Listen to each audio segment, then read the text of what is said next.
Get it away from me! Get it away! What's up? It's me. Heyo, it's me, Rude Sheep. You ever had a weird existential nightmare that made you question your life choices and everything you've ever done? Yes? Well, so did Troy Baker. I mean, Vincent. Get in his shoes. You wake up as a sheep and then get judged for your moral choices before getting Tetris to hell and back. And then in the day, you get hounded by your literal 10 out of 10 girlfriend who wants you to do better and make something of yourself and also marry her. And you repay her by cheating on her. Fuck you, Troy Baker. How dare you? She's a literal goddess walking the earth.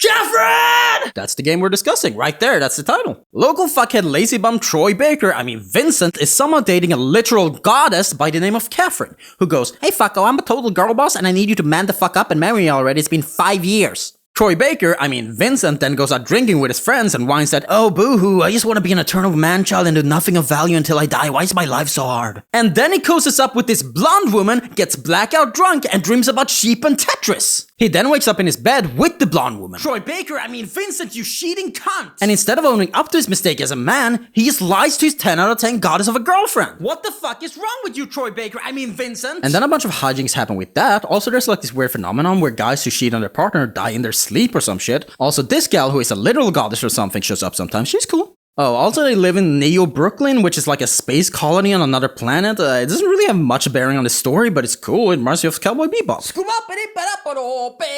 Also, they're both called Katherine, this one with a K and this one with C. And that's it, perfect summary. He lied as naturally as he breathed. So what the fuck do you do? The game loop is as follows. Step 1, immerse yourself in the story through cutscenes and animated sequences. Step 2, drink at the bar and talk to sexist people while listening to the most somber yet calming music you've heard in your life and getting saucy texts. Step 3, have a nightmare about being stuck in a Tetris game, talk to sexist sheep, and answer moral questions that judge your character. Step 4, escape from a nightmarish demonic representation of the problems you're facing in real life instead of actually facing your emotions head on. Step 5, curse at Troy Baker, I mean Vincent, for being such a lazy slob piece of shit. You don't deserve Katherine with a K, you fucking dickweed. Step 6, repeat. Any questions? Yeah, actually, one is... Great, moving on!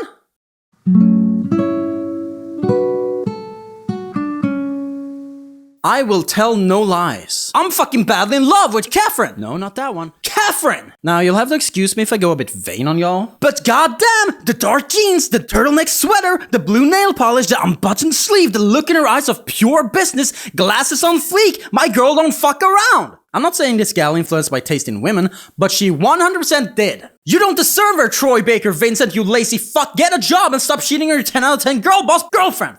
But this is a story of moral ambiguity, and the morality of the questions you're asked throughout the game reflect this. Life isn't black and white, and while there are actions that are frequently frowned upon, like cheating on a literal goddess, fuck you, Troy Vincent, morality is a concept made up by humans, not a law of the universe. What the fuck was that noise? If we go by the assumption that we're all human beings, then we are all driven by motivations in everything we do. Troy Vincent Baker may not be morally justified for lying about cheating, but as a human, he's still motivated by the pressure built up over time, both from his literal goddess of a girlfriend and from leading a life he himself feels unfulfilled with. It makes complete sense for this to happen when a flawed character like Vincent Baker is given unconditional attention and appreciation from a new and beautiful source, when everywhere else in his life he is met with scrutiny and judgment. And with who he is built up to be, it is clear he is not a man to face conflict head on, instead internalizing it and shifting the blame to the world, refusing to take responsibility.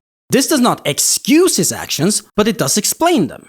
And while a concept such as infidelity may be a massive breach of trust and decency, it's not against the law. In most Western countries, because a relationship is not a signed contract. Even adultery, which technically involves the written contract of marriage, is not illegal. In most Western countries. That's not to say legal laws are the ultimate say-so in black and white morality. Let people smoke weed, goddammit! But it does show the grey morality window present. You still shouldn't do it, shame on you, own up to your responsibility if you're unhappy in a relationship, you fucking cunt. But what Katherine's story is telling you is not to blindly hate Troy Baker Vincent for cheating, but to try to understand what drives his actions, and where his motivations stem from. Yes, he's a slacker with no dreams or ambition who just drinks his life away every night, but who are we to say that that's wrong? The human experience is unique to all of us, and that's his own unique experience. And none of us live to uphold some imaginary standard cast upon us by someone else. Let my boy Troy Baker drink! Let him waste away! Though I will never forgive him for fumbling this goddess. Holy fuck, Katherine, I love you!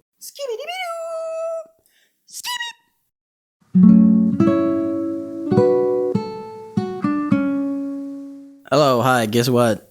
Vincent didn't actually cheat. Spoiler alert! Fuck, I did add a word, didn't I? That's right! You heard me correct! My boy Troy Baker is innocent! At the end of the game, it's revealed that Katherine with a C is secretly working for the literal devil! Okay, let's back up. Here's the story. Vincent cheats. He thinks. He hides this from Katherine with a K. Katherine Based goddess. tells Vincent she's preggers and to own up and take responsibility. Vincent breaks up with Katherine with a C. Katherine has a confrontation with Katherine in Vincent's apartment about Vincent cheating on her and then tries to pull a knife on her, but Katherine already has the knife, but then they stab Katherine and Vincent tells Katherine to leave so she won't be involved in the murder of Katherine. Katherine gets pulled into the nightmare where they're chased down by Katherine and have to escape. You want me to start at the beginning?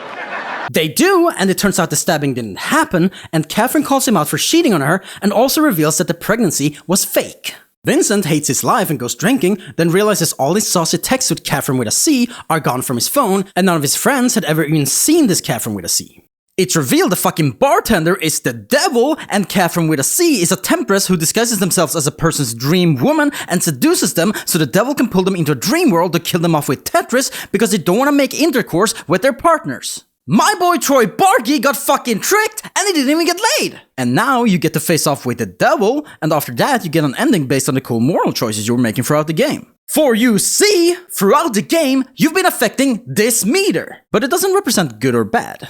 It represents freedom and order. Would you rather live life without boundaries, take come what may, whether it be good or bad, risking it all for a glimpse of what life has to offer? Or do you wish to tie yourself down to a rooted future with a wife, a family, a traditional yet peaceful life?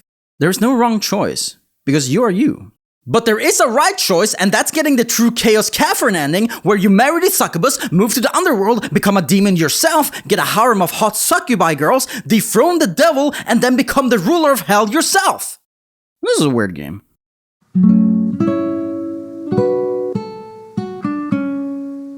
Katherine is one of those games you play once and go, damn, what the fuck? Not only because of how batshit insane it is, but because of how it makes you question yourself.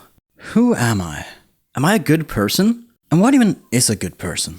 And why are all the people in this game so sexist? It asks you questions you've never even considered, and the things you were so sure of are thrown into doubt. Like, seriously, why is every character sexist?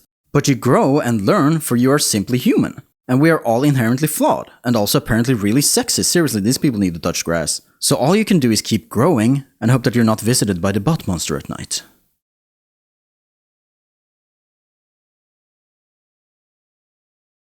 Bye.